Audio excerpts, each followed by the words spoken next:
Hello sir साहेब नमस्कार. नमस्ते नमस्ते भैया साहेब बोलणार आहेत. द्या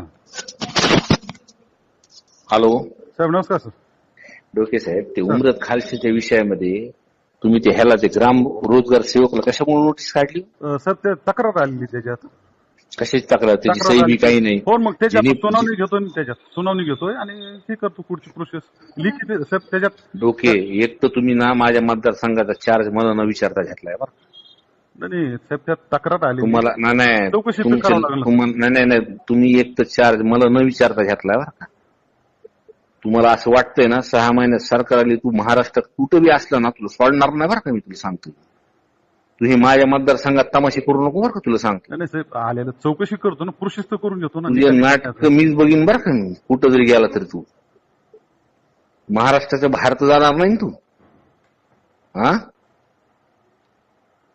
या विषयामध्ये ह्याला बिलकुल अडचण आली नाही पाहिजे त्या रोजगार सेवकला बरं का. करून घेतो.